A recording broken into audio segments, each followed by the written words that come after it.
Welcome to this edition of When the Biomass Hits the Wind Turbine, a discussion of sustainable living and what that means to you and me.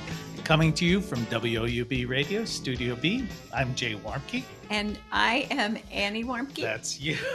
And today we're going to talk about, so you want to change the world or let's go out and make some good trouble. That's right. That's a nice thing. Learn how to do it. That's the problem. So when it comes to trouble, I have the country's leading expert here with us, Annie Warmke. So, Annie, what are you exactly talking about? Because I know this was a discussion you wanted to have.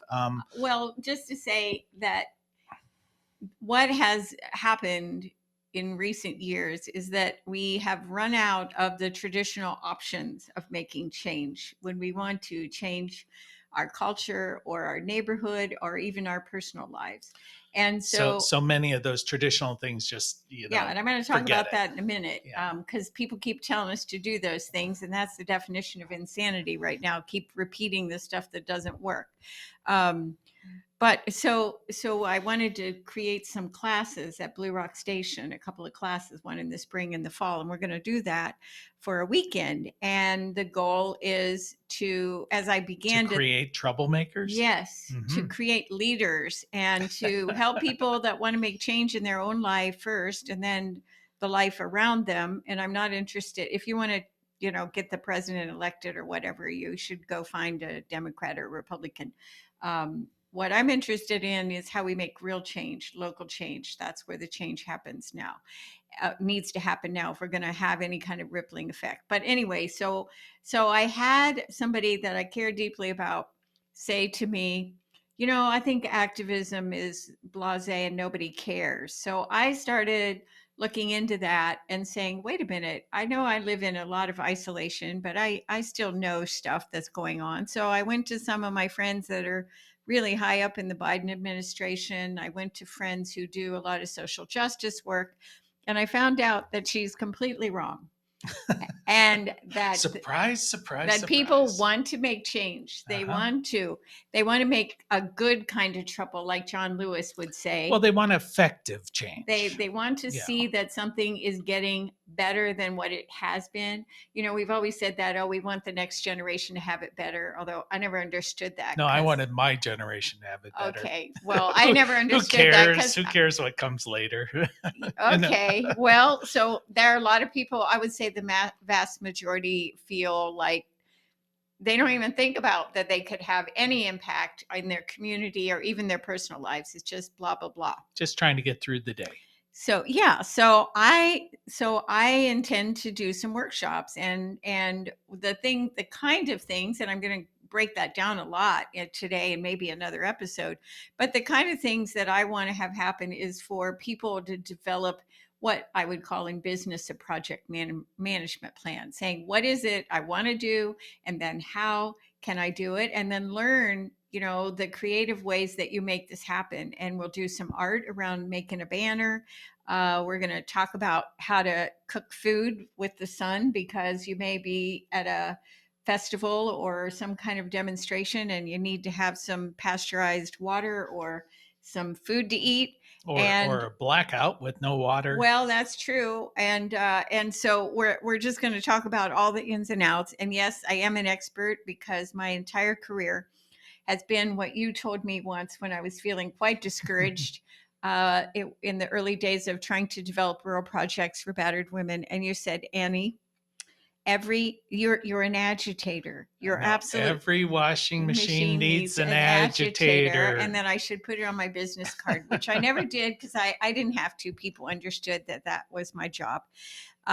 So anyway, so when I looked online to see what do people say about how are you going to change the world, and they don't say about making good trouble. They just don't even define that. But that term came, or at least was popularized by John Lewis. Yes, I just mentioned him. Yeah.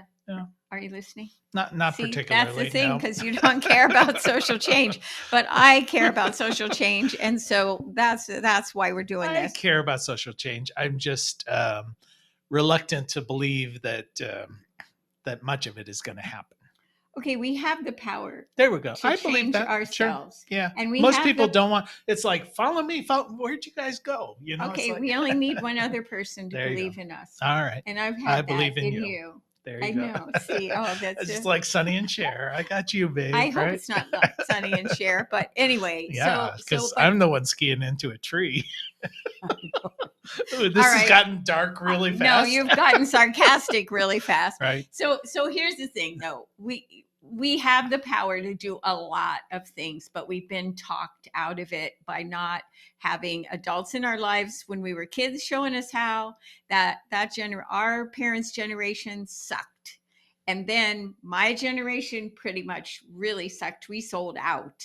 And the next generation almost didn't even show up. And now we're back to people, young people, wanting to do something, anything, because they are so Well, screwed at this moment. It's not funny, well, but let's there's a lot of hope they opportunity. maintain that energy, because it seems like, every generation starts out in the early 20s. We're going to change the world, and then, Oh, they do. yeah, yeah. I mean, wait, don't you remember being 20 and it I know, was but like, my don't generation was trust anybody different. over Yeah, but 30? then we sold out. Yeah, So and they do. In most generations, then I'm able to get beat down. So what's that song? I went out to change the world, and the world changed me. You know. well, So that's the problem, isn't it? So, and that's pretty much what happens if you have the wherewithal to want to change okay, things. so what are those things that we're always told? It's sort of like if you want to save electricity, turn off your lights, but Or fix the water pipe if you're going to yeah, conserve water instead of whatever. hold the corporations responsible. Sure. Okay, so the first thing in the list is say, call your Oh, congressperson. these are the things that don't Don't work. do. These are not going to work. If you don't watch the news, then you might not believe me, but they don't care. They only care about what's in it for me. And what's in it for them is nothing to do with you unless you're writing a check for more than $1 million. Mhm. So don't listen. The minute somebody tells you to do that or to run for office, now that might be okay if you're the dog catcher. As long as you Um, don't get co-opted. Okay, it's hard not to get co-opted, and the reality is you're going to be surrounded by the Yeah. people who believe the same way as the Congress people. Sure. So let's not go there at this moment, because when you are an elected official, you will, and I promise you this, as sure as I'm sitting here, you will come out of it going, what in the heck was I thinking? So, Right. Well, it's a broken system, so you can have good people well, in a broken and it's system. not fixable right now. So we need All right. leadership, but it's got to come at a different level. Purge your closet and donate. Yeah. Okay. So get rid of stuff. Okay. But that is not going to Oh. change anything maybe it changes it for you, and that's okay. But don't let somebody tell you that using reusable grocery bags or, It's like sweeping dirt around a room. It yes, or moved it from my reduce the closet to your dishes. closet. Reduce your dishes, or you use reusable utensils. Yes, we should, but it isn't going to change anything except Well, how you feel about what you're doing. Again, that's fine if that's all you can figure out to do. makes me feel smug. Okay, good for you. So quit wasting food. Okay, duh.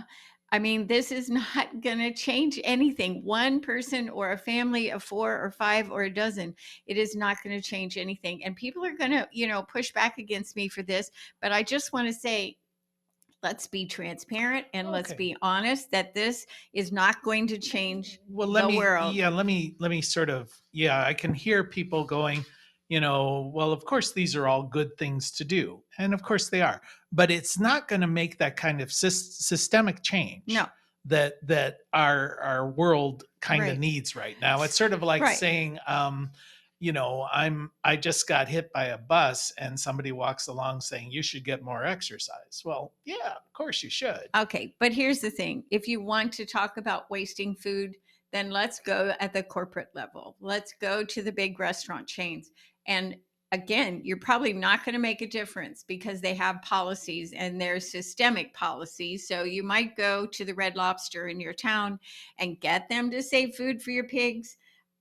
doubt it, because they have certain things they have to comply with that make them the same Red Lobster in every community. So I'm saying wasting food is important as an issue, but it's not a game changer for the single person wanting to make a difference. Okay. So, and there are exceptions. I acknowledge that. There are definitely exceptions, but I'm telling you, if you want to succeed, this is where we have to go, and that isn't that direction. So, first of all, the number one thing that you have to do, because as Jay's pointed out a couple times already, you're going to get co-opted. Everything about trying to change something that's systemic, whether it's in a very mini kind of way or a very large kind of way, is it's going to have pushback. There'll be pushback. And I remember you saying, as my number one advisor, because you never were invested really what I was doing, other than it was important to me. And he did show up, bless his heart. At least when we were dating, he showed up. After that, he just wrote a check. I assume you're talking about domestic violence stuff. Yeah, or point? anything. Yeah. So when I wanted to build the house, you showed up because I said we could have a rendezvous, but you didn't really care about houses made out of trash. No, but again, that's one of those things where once you begin to experience some of the change, you may find that this experience is better than where you were at. Well, and that's true, because here's the thing. We have to find out what we have in common with, and I needed it to be your idea. And so your idea was, hey, I'm cheap. Condescending. No, you said I'm cheap. And I said, I want to save the world. Am cheap. So that's very true. So what I'm getting at is there are different reasons, but so Jay Warmke has been my number one fan and supporter. And he always rein me in or push me out. So you want to change the world. Everybody needs a number one fan and supporter. They do. Because actually, that would change a lot. It would change everything. Sure. But you said to me, I remember once being very discouraged about when I was working to get battered women who'd killed in self-defense out of prison. And you said to me, you're winning. And I'm crying and I'm so tired and I'm sick and I don't feel well. And you said, but I can prove it. Everybody's pushing back at you. You are winning. And I was like, I don't want to hear that. But the next day when I felt better, I thought, oh yeah, I'm winning. Of course I'm winning. Mm-hmm. So everybody needs that, but you can't have Mr. Warmke. He belongs to me. Uh-oh. So anyway, so there are a lot of things you can do to care for yourself. And that's where you must begin, because without a good foundation, a good mental outlook, that if you can't maintain that outlook, you have somebody who's your cheerleader, or many cheerleaders, which I do have in my life, who rein me in quite constantly. And I can say that it is very necessary to have someone constantly in your corner, because when you're pushing out against the world in whatever position that is, the world is always pushing back. There's always a lot of people who are telling you you're not going to succeed, you're doing the wrong thing, well, you're a bad person, and you're telling yourself that too, because it feels like you're not making any progress. Well, that's and then how suddenly I grew up. You are. Yeah. That's how I grew up. So you want to change the world, go make some friends, Well, make more than friends. Make intimate people to be intimate with, and also people that are willing to sit down with you and brainstorm. Nothing is off the table. They're willing to force you to state your case and prove it. And they're not there because they're going to judge you, but because they want you to succeed, because they care. They may not give one rat's ass about the issue.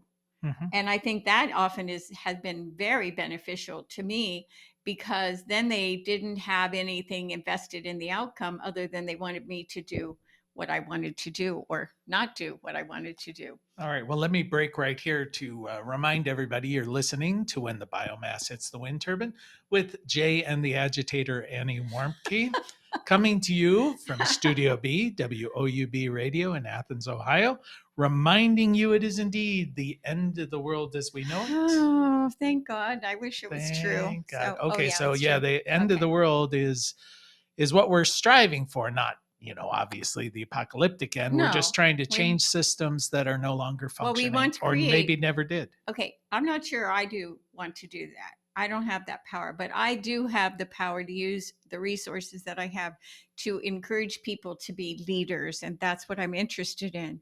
So I'm just going to quickly go through a few things, and some that seem kind of funny. She's got lots of notes I here. do have a There lot you of go. notes, so I'm sure we're going to have another There'll be a another. test at the end of this, No, right? there'll be no test. Well, the test is life, living Yeah. life. That's the real test. Mhm. Anyway, so the first thing it says when I looked up the list is to meditate. And Oh, these are recommendations from others on how to yes, change the world. yes. Well, I You may think or may not agree with these. some of them seem rather really far out there, like the one that says get out in nature. That's true, but then it says Yeah. get a national park pass, and I'm like, okay, That'll change the world because you won't be able to get out. well, no, because they're saying it will show the government that it's important. But the problem with the National Park Pass is that it's gotten too many people going and they're really destroying the All right. ecosystem. So I'm just saying there are fallacies to these recommendations. It seems a little too specific. Well, it seems a little sort of blah, blah, All blah, right. But anyway, I think meditation, anything you can do to be outside with nature, or you have to have somewhere to be alone with yourself so that you can rest your brain. Yeah. And you Have need that whether you're going to change the world or have make some good sort choices. of centered spiritual You experience. got to have some spiritual part of your life, and if you don't, well, you're not going to make it because you're going to burn out or end up somewhere being committed or whatever that is. Mhm. It's important to get information. And so, one of the suggestions they said, read up on the United Nations Sustainable Development Goals. And of course, no, it isn't even that. It's like, when are they actually going to do something? Yeah. That But seems pretty but it's bureaucratic. not, it is important to understand what the rules are if you're going to break them.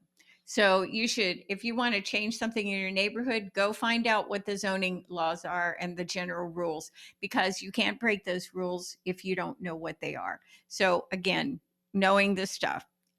Get inspired at a gathering. Find people that are talking about interesting things. It doesn't have to be what you're interested in, but these will be people who know how to lead, or they wouldn't have a gathering. And you're going to make some contacts, you're going to network, and you're going to need to know how to use the language of networking. So it says learn a new language, but the new language I think you need to learn is how to connect and communicate with others.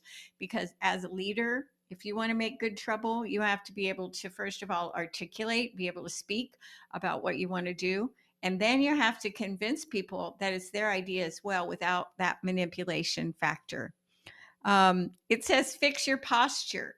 So that sounds silly. However, let me say what. Sit up straight. Yeah, that's right. My mom used to say that and put a book on my head. Uh-huh. But no, what to me it says is take care of your health at a deeper level than I'm going to the doctor and get my annual physical.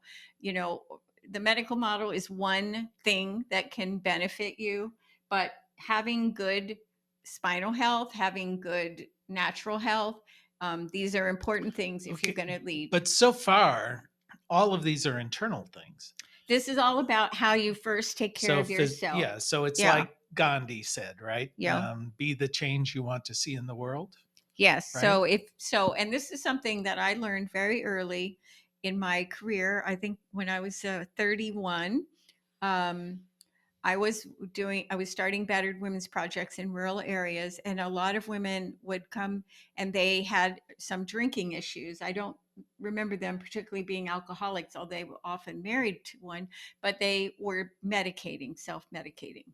And I know that a lot of the strategies I helped them develop was to not indulge, don't smoke, don't drink, don't do drugs, because it's not good. You end up in bad situations and then bad health. And then I couldn't say that to somebody in all honesty and being very transparent if I was the one smoking, I was the one drinking, I was the one drugging. And so I just learned early on that in order to be okay with yourself, you have to care enough to not do those things. And I wanted to experience life. I wanted to Sure. I wanted to really feel my life, which I had not had the luxury to I do. remember, I think it was Bill Russell, a basketball player. I saw him interviewed once, and he said he didn't drink because he wanted to live life aware. He Yes, just wanted to be exactly. aware. And when you're So, snockered, which I never could hold my liquor anyway, half a glass of wine, and I was in love with everybody and falling down under the table asleep. But that wasn't the reason. It really was. I wanted to feel my life, and I wanted to know all the parts of it, and that was powerful. mhm, So another one is turn what you love into a passion. Don't just say, okay, every day I'm going to go to the same job and I don't like it. Okay, everybody's got to pay for their rent. But then what's beyond that? Don't watch TV all the time. Get up and move around. Don't stare at that computer uh, screen all the time or your phone. Find a mentor. This is what we were talking about at the beginning of this conversation. There are lots of mentoring programs out there right now that are pretty good for different vocations, but also there are people in your life, your uncle, your aunt, your grandparents. I was lucky to have incredible grandparents who loved me deeply. I think I would have grown up to be a serial killer if I hadn't had them. And and they were good people. They showed me how to love and care for people, and much of that influences my life today. But then I've had amazing women, that old women, who gave me money and believed in my cause, um, and so mentoring is powerful, but it's also powerful for the person doing the mentoring. And that's sure. I what was we going to both say do. it's a It's a two-way two-way street. So street. you're like saying I don't want to impose upon these people. Well, that's not really what's happening. Oh, no, You're it's a having a gift. conversation. It's absolutely a gift. Mhm. And I think that I know our business is really rooted in mentoring. And most of that happens, there's not a money exchange, but there is this sort of this really great relationship exchange. And then the person surpasses us. Sometimes that doesn't feel so great. It's like, wait a minute, Buster. Sure it But does. then you go, wow, we did our job. And of course, they hardly ever really leave, and so that's a good thing too. Maybe a good thing. So anyway, we can talk about a lot of things, but I think one thing that we talk about a lot lately, not just you and me, but in general, is double check your sources, double check your information. Well, there's a thing, and that's going to get to be more and more of an issue. We've had this conversation because I will share with the world, are someone who oftentimes believes what you hear as long as it meets with your internal dialogue. I know, And but I want to believe people, and I can't seem to I not be know, like that. and now with virtual reality and with AI manipulation of voice and video and all of this, it's going to be really, really hard to be sure of what you're hearing is Yes, actually I true. just realized what's wrong. I was Okay. raised Baptist. Oh, And so you must always do always what believe you're what I told. by authorities, right? Yes, and you must do what you're told. Be seen and So not heard. You're this a may come child. as a shock, but everything you see and hear on the internet may not actually be true. I So know it's so true. So let's double so check, so triple check. or sometimes ask a real human. That might make a difference too. Or it may actually muddy the waters. Hmm. So, So and educate yourself. Make that a continuous thing that you're doing in some way, and not just about media stuff. The news is it's important, because if they're coming for you, you might want to get your toothbrush. But if in general, it's mostly BS. So don't take things personally.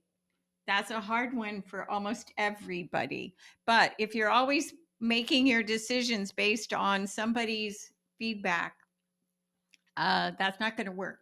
I do think when people have been harsh with me, and unrealistic, I want to play that out in my head, because yeah. somewhere in there is a degree of truth, and I want to weigh that, and I want to wear it for a minute. I Um, think I think we're all guilty of sort of internalizing, especially if someone's shouting at you. But I did have one experience that I look back and I think that was quite incredible for me anyway. In a board meeting where this person who was supposedly in authority over me just lost it. I mean, they were screaming at me about something, and in this board meeting with everybody watching and everything, and I remember sitting there thinking, "Wow, he's out of control." I wonder how I can use this to my advantage. Hmm. And that is so contrary to my own. Oh, Instead of yeah. going, oh, what did I do wrong? I was just thinking, he's lost it. Yeah. Now Well, that stepping back one that step. puts him in a vulnerable Hmm. position in this argument, you know. Hmm. Well, So or you can say, does your mama know you talk like that? well, people love that, and then they hate you, right? I don't care. After So that, you yell at me, you're right, toast in right. my Well, life. So, and clearly that's inappropriate behavior. So well, it doesn't get you anywhere but out the door. or elected president. So Well, that may well be yeah. true. So I think also re-examining your life story, re-examining what your own inner dialogue is. And this has been a big thing in my own life of trying to play out, you can't help what crosses through your brain, but you can help what you do with it. So if you're always telling yourself, actually science says at 15,000 words a minute we speak to ourselves. So think of the commercial that is. So if I'm telling myself you're stupid, you're lazy, you don't know anything, you never succeed at 15,000 words a minute, that's pretty harsh. So I have to re-examine, wait, where does that come from? And I've got to create a different dialogue to replace it. So that's the value of saying the first step, which is just the first step in making good trouble, is I Yeah. have to work on myself and I have to be clear about what my goals are. So maybe my goal is to organize my neighborhood and have a block party where everybody comes together twice a year and shares information. Or maybe it's we all collect up all the fruit from the neighborhood and we Or make maybe you jam. just get to know your neighbors. That would be a Well, good that's start. true. Or maybe I want to reorganize the tree thing in my town, the Tree USA thing, because it's not working. But it has to be local. Anything beyond that is out of your control. And so you need to understand that within yourself and And how you're going to keep yourself shored up so you can go the a distance. whole lot of local becomes A whole regional, lot of it's got a becomes rippling. national. Right, but it starts right there Yeah, so on you're kind of in your saying you house. got to build a foundation under yourself Hmm. because you're going to have to be in a position to withstand quite a lot of criticism, quite a lot of Or pushback, maybe not. You need to know when or things are motivate. good. Yeah, Yeah. and you need to figure out how to motivate yourself. You need to figure out how to motivate others. And you can say right now, "Oh, Annie, I don't know how to do that." Well, guess what? You probably do Well, because I heard because we a all learn I this. heard a great line long ago. I don't remember where, but it says the world will step aside for a person who knows where they're going. Yeah. So if you're clear, you've got that foundation. That's a Well, the place to goal, and start. I just say this as the parting thought, is that all of this, in my mind, the work that we do at Blue Rock Station, the work that we do with Warmke Farm, and doing the podcast, is we are in the business of confidence building. First of all, with ourselves by taking risks and sometimes not getting it right, but we have the support of ourselves with each other and other people who care about what we're doing. Okay. I'm confident that we're out of time. All So right, you but we're have going been to do another listening. show You've then. been listening to When the Biomass Hits the Wind Turbine with Jay and Annie Warmke, coming to you from Studio B, WOUB Radio in Athens, Ohio. We want to thank our confidence man, Adam Rich, our producer. And we want to thank you for spending just a little bit of time with us. And as your grandmother hopefully told you, secret to a happy and sustainable life is. My grandma said, play nice with others, clean up your own mess, and eat your veggies. All right. Till next time. Bye bye.